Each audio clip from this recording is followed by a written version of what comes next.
On a video that was talking about the minimum wage and a livable wage, this person says, Tom, what do you consider a livable wage? 4 question marks. You might say 15 an hour. Others will say 50. Others will say way more. That's the issue. Okay, so let me just stop you right there. I've done a few dozen videos on this on TikTok.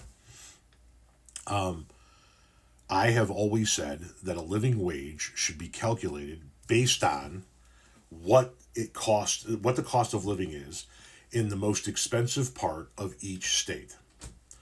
I want a minimum wage that is federally mandated and calculated, and it goes to each state and says, okay, for my state, Illinois, where's the most expensive place to live in the state of Illinois? Chicago. What does it cost to live in the city of Chicago on a 40-hour work week? It costs X. That's Illinois' minimum wage. Okay, let's go down to, Louisiana. What's Louisiana's most expensive place to live? Probably, I would guess, New Orleans.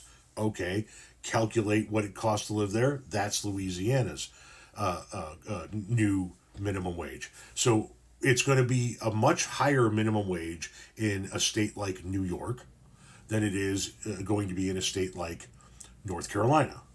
It's going to be much higher in a state like California than it's going to be in a state like Alabama. It's going to fluctuate. So it's not 15 an hour, in my opinion, across the board.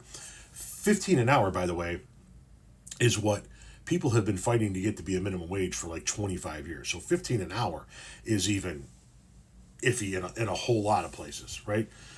You're not living in the city of Chicago for $15 an hour on a 40-hour work week. It's just not happening. So what I think is a minimum wage should be calculated by people much smarter than me, and it should take into consideration the most expensive place in each state. Then it is implemented on a state by state basis while being federally managed, right? So right now we have a federal minimum wage of 7 something an hour, which is absolutely fucking ridiculous.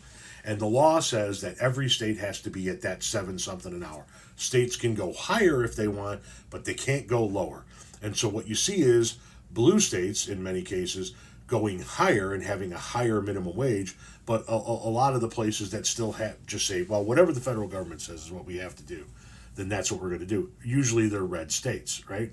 And so that's why red states are still at that, in a lot of cases, are still at that federal, not at all, are still at that federal minimum wage, while blue states are advancing. Why? Typically, it costs more to live in a blue state, with a couple of exceptions, right? Florida is a red state that's extraordinarily expensive to live in. Parts of Texas can be extraordinarily expensive to live in. So there is no, in my opinion, there's no one number. This is the number. It's going to be 1875. No, it's going to vary by state.